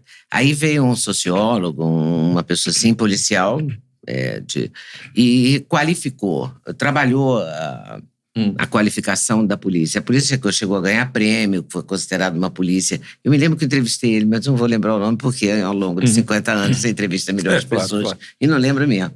Mas era um sujeito muito, muito lúcido, assim. Eu me lembro que eu entrevistei ele ganhou um prêmio, porque ele reformulou a polícia. Então, esses casos, como o que a gente vi esses dias, e que é muito comum, sobretudo nas comunidades, ou em torno das comunidades. E nem sempre são bandidos. As pessoas que a polícia mata, ou que ela tira, ou que ela esbofeteia, sei lá, e que a imprensa noticia, porque eu também não estou lá para ver se o cara não provocou a polícia, tá? Eu estou falando como leitora. Eu vejo lá a foto, eu vejo o sujeito rendido levando um tiro, eu fico chocada. Eu e todo mundo. Muitas das vezes nós temos um fato, mas não necessariamente. Esse fato que ocorreu foi montado para produzir um efeito. Eu falo sobre isso recentemente numa operação do BOPE, numa comunidade pequena. Ali foi o Morro Santo Amaro, ali na Zona Sul. Tinha uma festa junina? Uma festa junina. E tinha um traficante. Santa Maria é quase Glória, né? Exatamente. Catete Glória. E os policiais fizeram uma incursão, fizeram um tiro e mataram um rapaz que não tinha nada a ver. Aí mostraram que tinha festa junina, bandeirinha, mas a ocorrência não foi ali.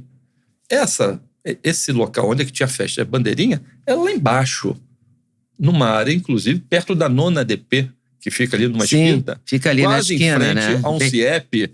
Essa área onde é que tinha festa não era lá em cima do morro, era lá embaixo. E onde o rapaz morreu? Onde o rapaz morreu? Morreu lá em cima.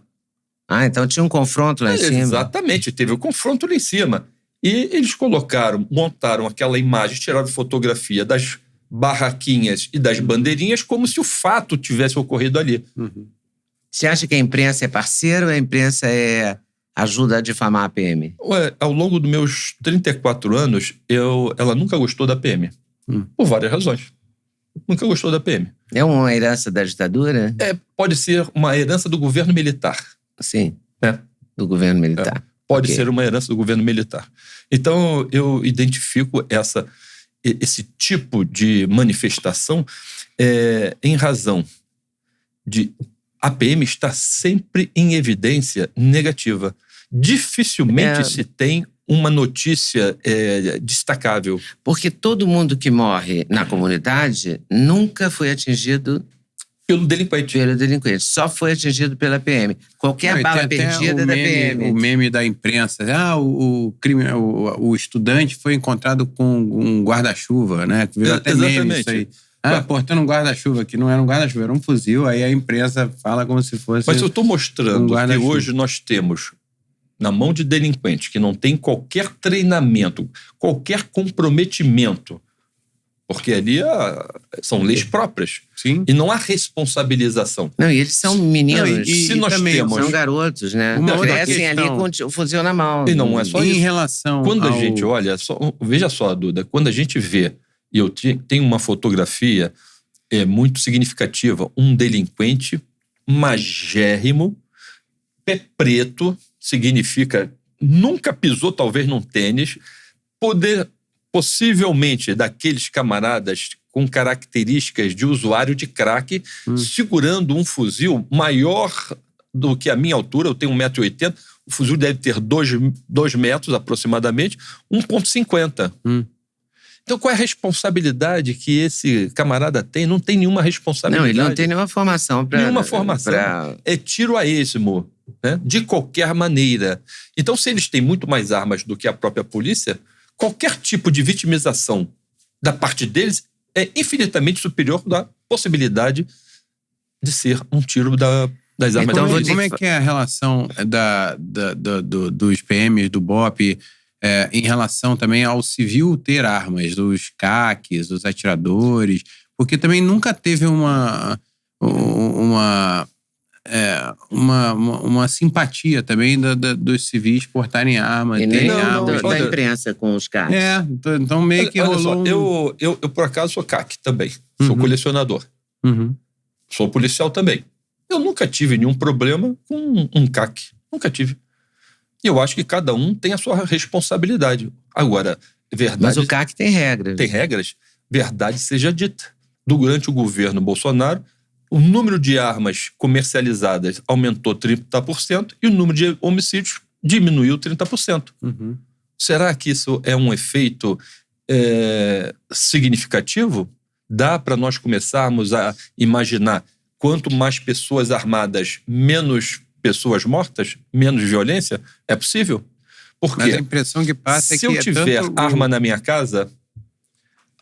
eu estava hoje mexendo no meu telefone, vindo para cá, e encontrei uma fotografia interessante de essas que a gente recebe todo dia nos grupos de WhatsApp. O camarada colocou na casa dele uma placa: atenção, bandido, nessa casa temos armas e sabemos usar. O vagabundo, será que vai entrar? Não. Lá na Tijuca eu encontrei, certa vez, no muro de uma casa, escrito. Isso já tem algum tempo, talvez uns 4 anos. Se pichar, leva tiro. Essa casa não estava pichada. A única pichação foi o dono que colocou. Se pichar, leva tiro. As outras casas todas pichadas. Então, eu acho o seguinte: se o delinquente sabe que em determinada casa alguém pode ter uma arma, será que ele vai entrar? É difícil. Vai ser muito ele vai mais pensar fácil. 2 vezes, né? Vai ser muito mais fácil se ele souber o que o nosso ministro Ricardo Lewandowski quer: desarmar a população. Mas não fala em desarmar o bandido. Não, mas isso a esquerda sempre quis. É claro. Tanto é que como é que chama aquilo? Talvez seja... Quando fizeram... Estatuto de Desarmamento, teve a votação. Começou por ali, né? Começou ali. Começou ali. A intenção sempre foi essa, desarmar a população. Mas o bandido não está incluído na população. Não está. Tanto é que o nosso ex-ministro da Justiça, o que ele não gosta que chame ele de rolha de poço... Flávio Dino.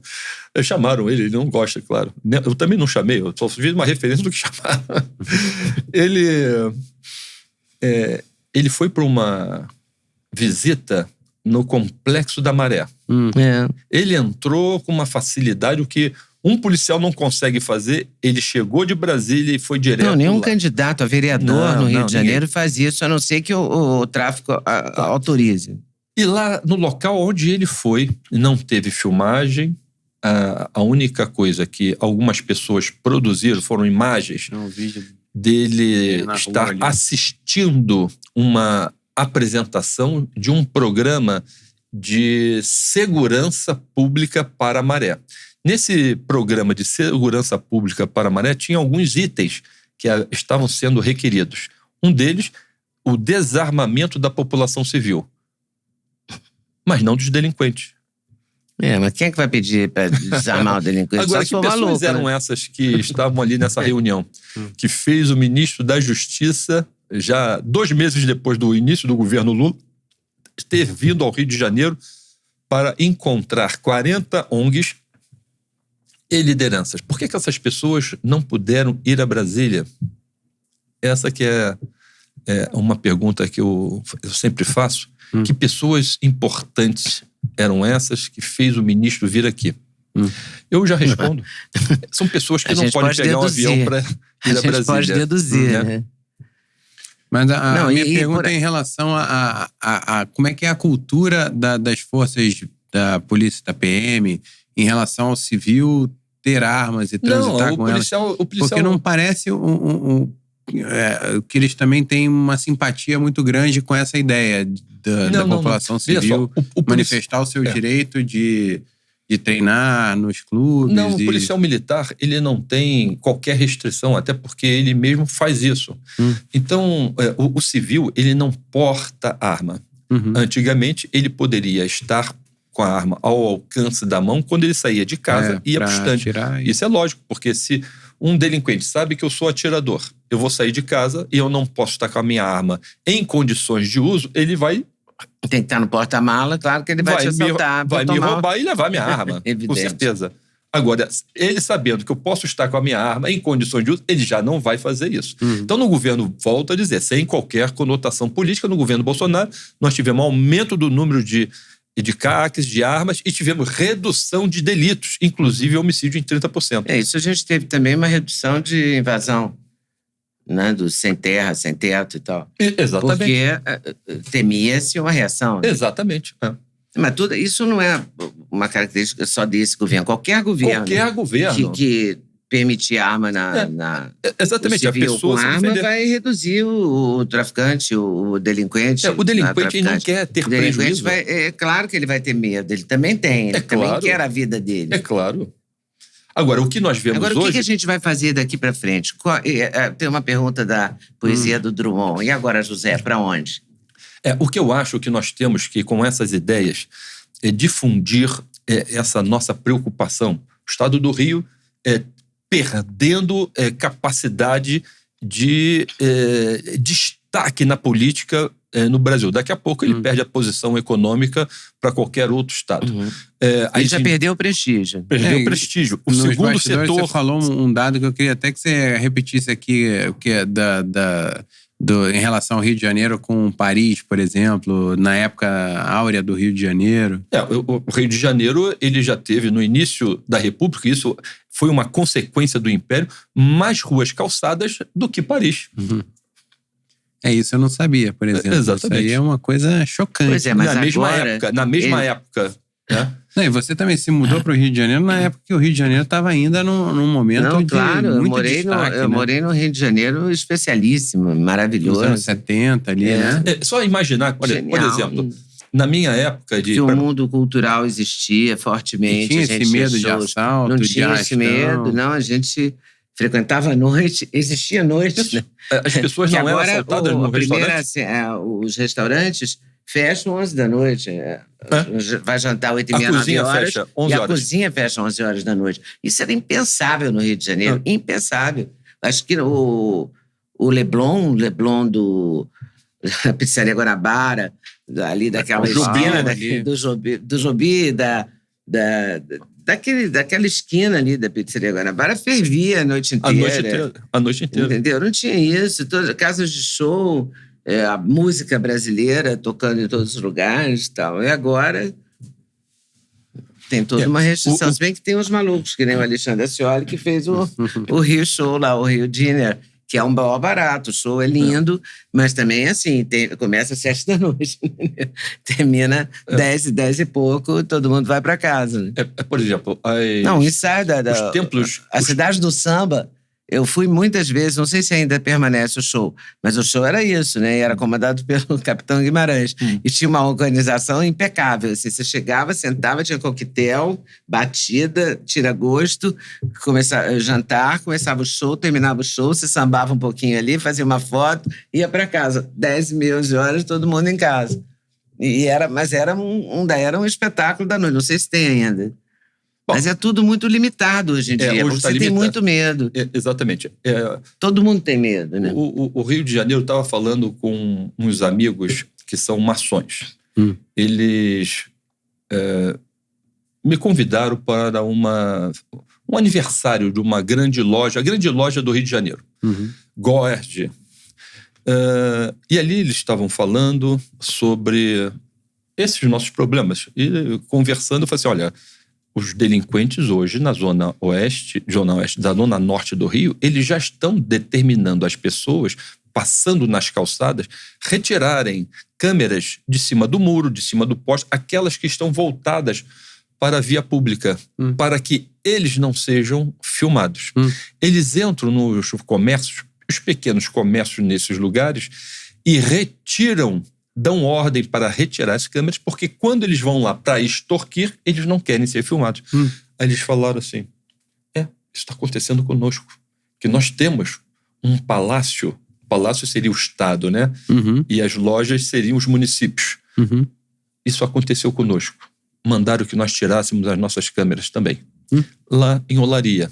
Então, esses fatos... Não escapa ninguém. Esses fatos estão acontecendo. Como é que a gente vai resolver isso? Pois é, mas se nós sabemos, por que o governador Cláudio Castro, o secretário de Segurança, que eu não sei o nome, não sei quem é Vitor hoje. César. Vitor César. Nunca ouvi falar nele também.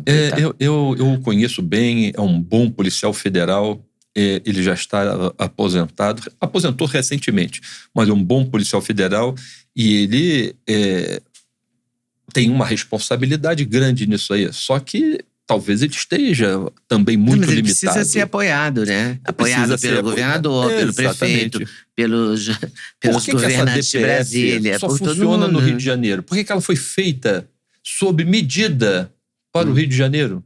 Eu acho que o governador deveria DPF dizer... que você fala é a tal proibição 635, de subir o morro. Né? Isso, exatamente. Eu teria indagado ao ministro Fachin e falado assim, ministro, isso vai funcionar para o Brasil inteiro? Se não funcionar para o Brasil inteiro, também não vai funcionar para o Rio de Janeiro. Porque não existe razão pela qual isso funciona aqui. Eu sou responsável pela segurança pública do Estado. Então, a responsabilidade é minha. Não vai ser o senhor que vai tratar dessas questões aqui. Seria possível. Mas ninguém vai fazer isso. Juridicamente, vai falar isso? Qual que é a alternativa? E qual é a sua aspiração? Você quer ser secretário de Segurança do Rio de Janeiro? Você quer ser senador, deputado federal, vereador, deputado estadual? Me conta. Não, no momento eu digo o seguinte. Eu vejo que nós precisamos resolver algumas questões. O recrudescimento da violência no Rio de Janeiro impõe medidas duras. Nós temos que tipificar algumas práticas como sendo crime de terror que hoje não estão tipificadas. Por exemplo... A Colômbia conseguiu, Nova York conseguiu. Eu vou dar um exemplo. Barricadas. Rio pode conseguir. Quando se fura a rua ou se corta a rua estabelecendo barricada, hoje isso é um dano, crime de dano ao patrimônio público. Mas o crime é pequeno. Quando nós colocarmos isso relacionado ao crime de terror, porque isso está relacionado a essas quadrilhas que não são mais de traficantes apenas, são terroristas, e por essa razão o governo brasileiro, o governo federal, partido do PT, não aceitou, quando recebeu um enviado da América do Norte aqui, discutindo essa questão, colocar as facções brasileiras, Comando Vermelho como e PCC, como grupo de terror, porque a América do Norte conseguiria resolver alguns problemas fora do território brasileiro contra esses grupos, inclusive através de lei Magnitsky e outras leis próprias para isso. Eles não aceitaram. Disseram que não há crime de terror aqui no Brasil. O presidente da Argentina, o presidente do Paraguai, que estão sofrendo, eles mais recentemente falaram, governo brasileiro, assuma o seu papel, a sua responsabilidade e mantenha, pelo menos, se for o caso, essas quadrilhas dentro do seu território e não vindo para o nosso país, estão expandindo nessa direção. Eles quiseram, o governo brasileiro não aceitou também assinar um acordo com esses três com esses outros 2 países, Paraguai e Argentina. Não aceitou. Então nós temos esse cenário onde nós temos que buscar aliados nos 3 níveis. No parlamento, principalmente, porque as leis são mudadas no parlamento. Nós temos que mudar lei. Nós temos que, por exemplo, restringir... Mas a bancada do Rio de Janeiro não se mexe muito, né? Parece que eles estão no outro planeta. Será que eles vão continuar? Não sei. Será que você vai se candidatar? Eu também não sei. Se eu tiver... veja só, eu já fui funcionário público por 34 anos. Não me incomodo de voltar à vida pública, se necessário for, para resolver esses problemas. Sabe por quê? Eu sofro diretamente com isso, porque eu sou funcionário público e corro o risco de não ter proventos. Eu tenho uma empresa no Rio de Janeiro e corro o risco... De quê? De segurança privada. Se os meus clientes forem embora do Rio, segundo setor, sim, você terceiro atende setor... a chamada classe A, né? Porque é quem de tem uma dinheiro forma para geral. pagar a segurança privada. As empresas, de uma forma geral, eu perco a minha empresa e vou ficar com dívidas ainda. Né? Eu, no momento, eu estou vindo para São Paulo. Eu vou inaugurar, daqui mais algumas semanas, a mesma empresa, uma filial aqui em São Paulo, que está em obra, terminando a obra. Mas eu vejo que se nós não tivermos... Então, se até você está vindo para São Paulo, você que está empenhado em melhorar a segurança do Rio, eu estou ficando mais preocupado aí. Não. Por que eu estou vindo para São Paulo? Porque a minha empresa prosperou. Então, eu estou... Não, aqui em São Paulo também. Vindo para São Paulo. Todas as ruas têm também a assinatura de um serviço, a Haganá, outras aqui em São Paulo também não está simplesinho, Mas isso não. é uma Você viu o que empresa aconteceu em bem Paraíso? estabelecida. Você viu o que aconteceu em Paraisópolis? Mas isso também mostra que... Na aconteceu em favelinha, no Paraisópolis. Morumbi. Eles fizeram barricadas, eles botaram fogo em carro, fogo em ônibus. Aí qual que é? e Por tal. exemplo, Isso aqui no Rio em de São Janeiro é Paulo, todo dia. É muito tudo se igual, fala Só que no Rio é todo Todo dia. Aqui foi um evento. E muito se fala também que aqui o monopólio ajuda na pacificação, entre aspas, já que não tem disputa de território e tal, porque é quase tudo um do monopólio. PCC, né? Então só que ele se expande mais facilmente e com mais força, né? Porque é só ele. Não, porque aqui em São Paulo teve em 2006, se não me engano, lembra quando eles... Eu me lembro, né? eles Uma coisa fizeram... assim. Eu me lembro. Não era mega comandado pelo atentado Marcola? coordenado... Exatamente. Eu me lembro. Mas, Duda, eu vou lhe falar uma coisa. As pessoas reclamam da Polícia Militar do Rio de Janeiro em várias situações. Eu reclamo da Polícia Militar de São Paulo também, porque ela também Como faz Leda falou, coisas. falta qualificação. Não falta. A Polícia Militar, ela é bem formada e é bem treinada. O policial, ele é submetido a treinamento permanentemente. Agora, eles estão numa guerra. E você sabe qual é a única ordem legal numa guerra? É mantenha-se vivo. Porque se você morrer, é menos um homem para proteger a sociedade. Você vê, a coisa é tão grave no Rio que eu me lembrei de uma história que é o genro de uma pessoa que eu conheço. Eu não vou falar muito sobre isso porque eu não quero identificar a pessoa. Está fazendo um curso para ser policial. Ele vai ter que ficar 2 anos, eu acho, fazendo o curso. É uma coisa longuíssima de preparo. E ele não está morando na casa dessa... Seria na Baixada. Porque teria um trânsito. Então, ele está morando em outro lugar porque ele tem... Por causa do uniforme. Então, ele tem medo de usar o uniforme, da força que ele vai servir. Ele está fazendo um curso que vai durar 2 anos. Ficar escondido. E vai ter que morar escondido. Sabe? Não entrar no prédio dele. Ele não vai morar na casa dessa sogra. Vai morar num apartamento, porque é mais fácil. É mais difícil as pessoas se envolverem com ele e tal. E ele vai guardar na bolsa o uniforme. Que inferno isso. Ele vai ter que encontrar um lugar bem neutro, né? Para poder morar. E isso, gradativamente, está sendo cada vez mais raro. E para resolver esse problema, nós temos que encontrar... E ele nem ganha tanto assim para morar num lugar tão neutro, né? Nós temos que encontrar um bloco de parlamentares interessados. Eu tenho várias pautas que eu faço contato com um, com o outro, buscando essa ideia, porque, por enquanto, o que eu posso fazer é isso aí. Buscar, eu tenho ideias. O que vocês acham de tratar disso?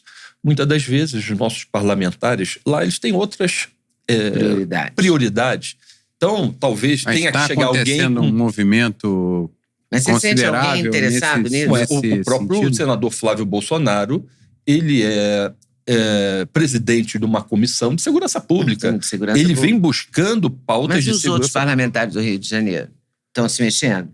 Os deputados, o senador Carlos Portinho. Tem um Não, o movimento Portinho, sim. O forte Portinho, nesse sentido. ele tem Porque um o bom... Rio tem, ele parece uma pessoa séria. Sim, o o senador. Portinho, Eu ele só tem entrevistei uma grande vez numa live, interesse. eu não o conheço pessoalmente. E depois Mas me eu queria... pareceu uma pessoa séria.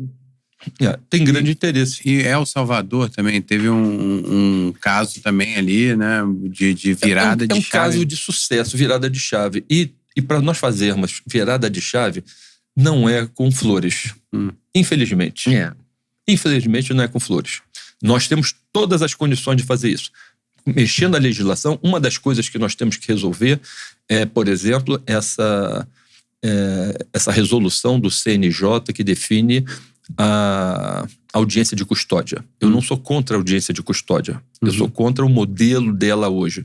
Mas parece uma audiência de instrução e julgamento onde o juiz ali, ao invés de analisar exclusivamente se o preso foi maltratado, foi submetido à tortura ou violência no ato da prisão, está perguntando se ele se alimentou, se deram calçado para ele. Pô, o cara anda descalço o tempo todo. Se deram um calçado Não digno teve uma pra ele. juíza que deu o casaco para um preso? Ela mandou o defensor público tirar o casaco e dar para ele. Eu falei, negativa, tira o seu taie e dá para ele, o meu não.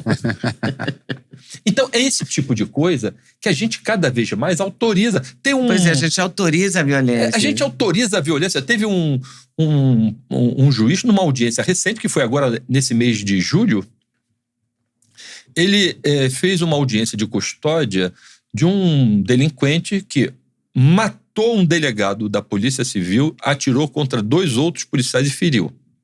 Na audiência de custódia... Aí fugiu pro mato, foi preso. Na audiência de custódia, o magistrado estava perguntando se ele foi alimentado. Depois da prisão, deram alimentação. Até você chegar aqui, são 24 horas. Deram alimentação para você. Olha, isso é importante. Mas não perguntaram sequer.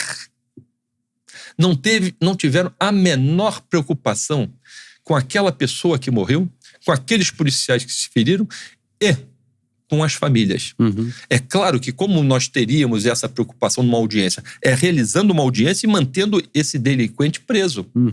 E não dessa maneira, porque muitas das vezes eles transformam uma audiência de custódia numa porta giratória. O cara entra de um lado e sai do outro. Nós tivemos lá no Rio de Janeiro, gelo, né? nós tivemos lá no Rio de Janeiro 2 fatos muito emblemáticos. Um delinquente com 21 anos, esse foi o primeiro. Ele, lá no Rio de Janeiro, ele foi preso pela 86ª vez. Aí ficou preso. Todas as outras vezes que ele foi preso, ele saiu na audiência de custódia. Eu acabei de ler anteontem, um rapaz de 21 anos que tem 87 anotações. Ou seja, Possivelmente é esse. Deve ser esse, não é possível. 87 anotações.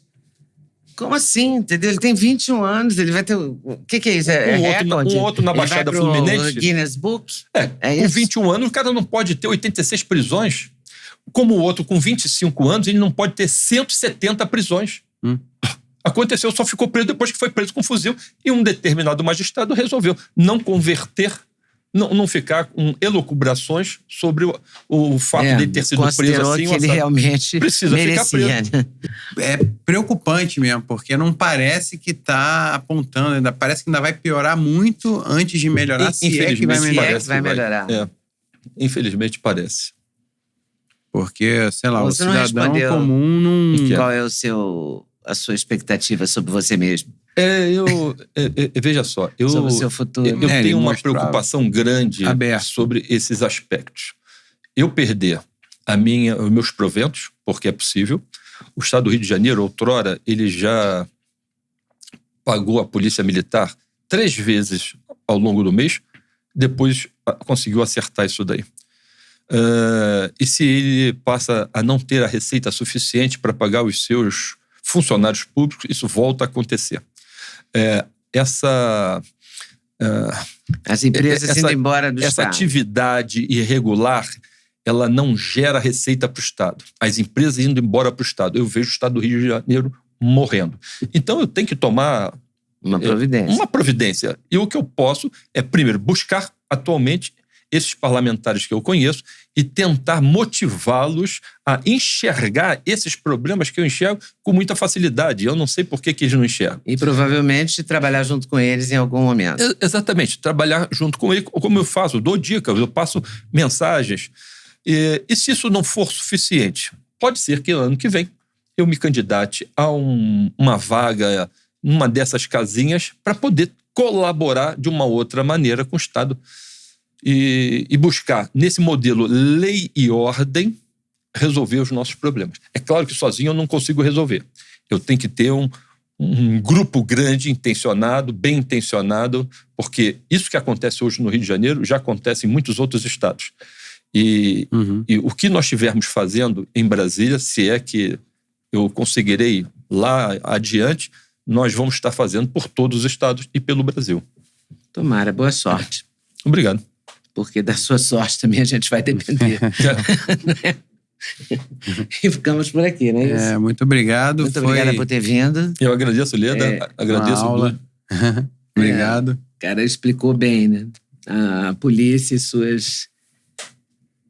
sua história, né? Porque é uma história dele, é a história da Polícia Militar do Rio de Janeiro.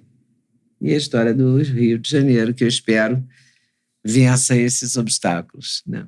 E se volte a ser o Rio, porque ele é tão lindo, né? É tão charmoso, é tão tudo. Não é possível que continue nessa decadência.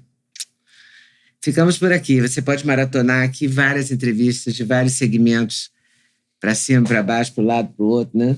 Falamos muito sobre continuidade. Hoje a gente até teve uma energia um pouco mais pessimista, mais pelo diagnóstico mesmo, realista. Assim.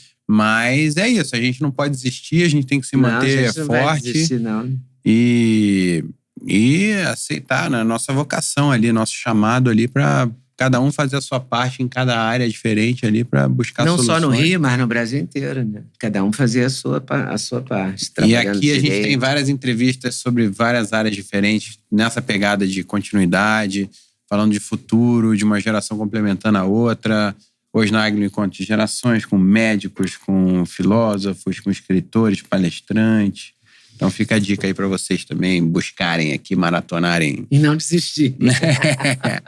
Ficarem mais fortes ainda ao longo do processo. Valeu? Então até mais.